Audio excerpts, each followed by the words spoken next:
seguimos aquí pensándonos a nosotros mismos. Fascinante esta cuestión de los actos humanos, como nuestro invitado de hoy, que es un médico que se atrevió a cruzarse, salirse de la comodidad de su living y arrojarse al impenetrable para entrar en contacto con la comunidad de nuestros hermanos tobas. Ricardo, vos estabas recién en la... Sí, primero que es muy interesante la oportunidad de poder escucharlo, Juan Carlos, con esta experiencia, porque no son muchas las veces que se ha relatado esto y hemos conocido de boca de Juan Carlos esta experiencia. Hasta hace un par de años teníamos la posibilidad de leer en un blog muy interesante porque tiene un nombre muy simpático, se llamaba Bioética del Quilombo, que era promovido, propiciado, gestionado por otro bioeticista argentino, también un bioeticista de oficio, y con esas posiciones muy iluminadas al respecto de la bioética, que es Luis Justo, de la Universidad del Comahue, en Neuquén. Y en ese blog había un relato de Juan Carlos que estaba vinculado con la relación que creó con un médico tradicional de la comunidad toba, Santiago, que creo que esa relación con Santiago ha sido muy fructífera para entender algunas cuestiones. Me gustaría que... ¿Con Santiago te pasó algo parecido como con la anciana de la comunidad?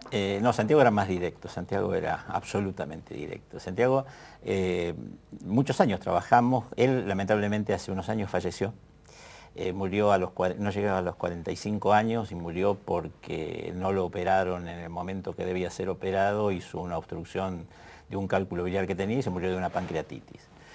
Y Santiago, por ejemplo, mientras andábamos por el monte, nosotros vamos a trabajar a las comunidades, ¿no? O sea, entonces, Santiago, por ejemplo, decía cosas como que los blancos éramos raros, porque cuando nos enfermábamos nos quedábamos solos. A los blancos nos internábamos solos, y que la única manera de estar bien cuando uno está enfermo es estar con la familia. Entonces no entendía nunca, y esa es una lógica, por ejemplo, que trae muchos problemas en la atención. Pero Juan Carlos, ¿eso no está vinculado también con la civilización que aleja la enfermedad, la muerte, el contagio, es decir, cualquier cosa, las pestes, se tiende a tapar para que uno como que así se salva de que no le pase? ¿No hay una cosa así en el humano de la civilización en el presente? Sí. Los cementerios lejos, los viejos encerrados. Puede ser. No tiene marketing la enfermedad y la muerte, sí, puede ser.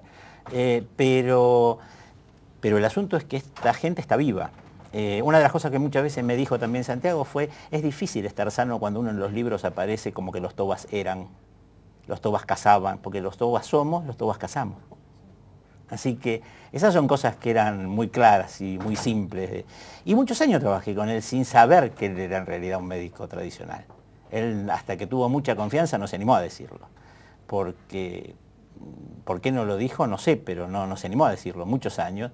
Y yo no sé si no me animé o no me di cuenta de preguntarlo, pero muchísimas cosas fueron así de simple. Por ejemplo, se enojó una vez, eso me acuerdo perfectamente bien, se enojó porque nosotros, con esta costumbre de médico occidental, de que si alguien no tiene una enfermedad determinada no se le debe dar nada, un día nos llamó a Juan Carlos Sawin y a mí al costado y nos dice, miren, yo les quiero explicar una cosa.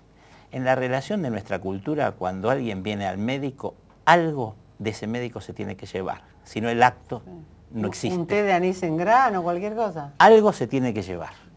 Porque si no, además, lo que sucede muy frecuentemente es que cuando esta señora que se peleó con media familia para venir a hacer la consulta, que le decían que no le iban a dar nada, que no pasaba nada, llegue sin nada, se confirma. Entonces, algo hay que darle. Y nosotros aprendimos ahí con mucha crítica desde lo académico y empezamos a llevar vitaminas, que total no le iban a hacer mal a nadie. Y cuando no teníamos mucho para hacer, le dábamos vitaminas para que las tomara. Entonces, y en muchos casos, muchísimos casos, y ahí fue donde nosotros aprendimos con Santiago y con otra gente, si yo tuviera que hacer acá una interconsulta, como quiera llamarlo, con un psicólogo, muy probablemente allá, todas las veces que hemos podido, las hemos hecho con un médico tradicional, con lo que ellos llaman a sus médicos piogonac, que no son médicos. Nosotros le decimos médicos tradicionales, son piogonac. Y porque en realidad lo que sucede en muchos de los casos es muy difícil de explicar.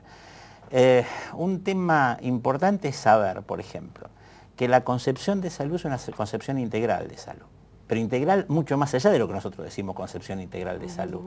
Cualquiera de estos pueblos, como aclaré antes, del que nosotros llamamos originarios, no va a poder reconocer la salud sin la salud de la tierra. Por ejemplo.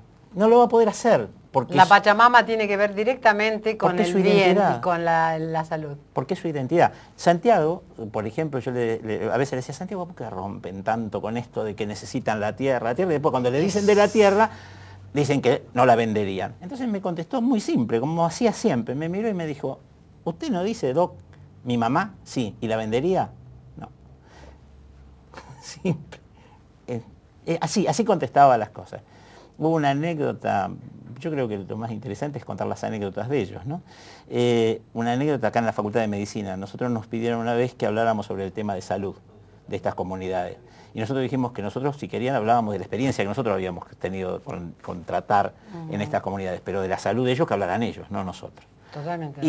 Bueno, pero es difícil romper con el esquema de que el médico salido de la universidad es el que tiene la posta y el otro no tiene ningún conocimiento. Porque el otro tiene un conocimiento, en todo caso, científico o que no puede probarlo con herramientas de evidencia de pacientes tratados. Pero desconocer el conocimiento de quienes han logrado llegar al día de hoy, sobreponiéndose a un verbo en el pasado, quiere decir que hay una capacidad de sobrevivir a una cantidad de dispositivos que la cultura machaca para matar y para extinguir, para extirpar.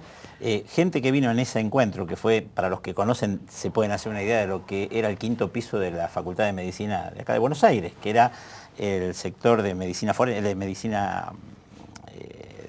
legal. Era un aula enorme, con todas sillas, y ellos estaban al frente. Estábamos todos en una... No había una mesa, estábamos todos sentados en unos bancos y estaba lleno el auditorio. Y en un momento determinado, una persona pidió la palabra y le preguntó a Santiago. Le dijo, dígame, ¿por qué ustedes tardan tanto cuando se les pregunta? ¿Por qué hacen ese silencio y tardan tanto? Y Santiago lo primero que hizo fue tardar.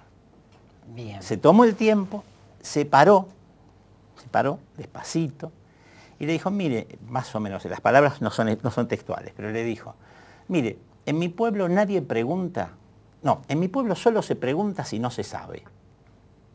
Por lo tanto, una respuesta es una gran responsabilidad. Se cayó la boca, se sentó y no habló más. No podíamos hacer arrancar la reunión después. Nadie se animaba a hablar. No, lo que ocurre es que es difícil entrar en la ley del instante. Vos hablabas de una concepción integral.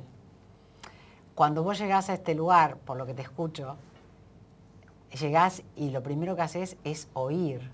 Pero oír no solamente lo que está pasando, sino oír todo lo que es en lo que está pasando.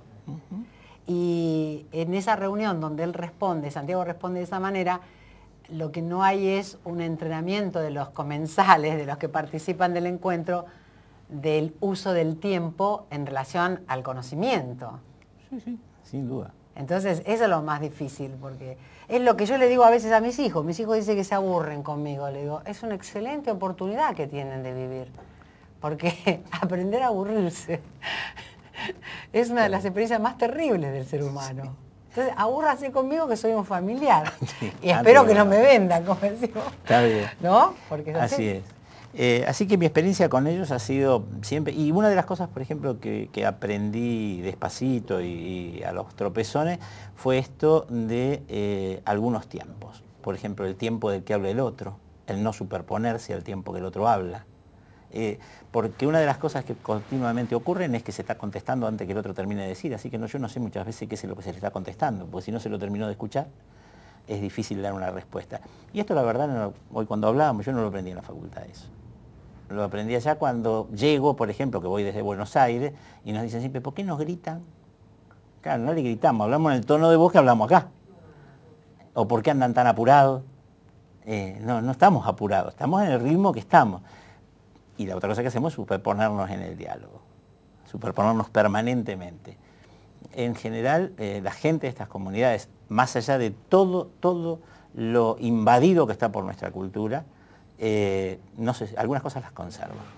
Dicen que casi todos los argentinos tenemos el 50% de sangre de indios. Así que esta experiencia tuya, Juan Carlos, seguramente nos va a ayudar a rebobinar y a ver si vamos encontrando un ritmo que se enganche más con la Pachamama. Ya regresamos.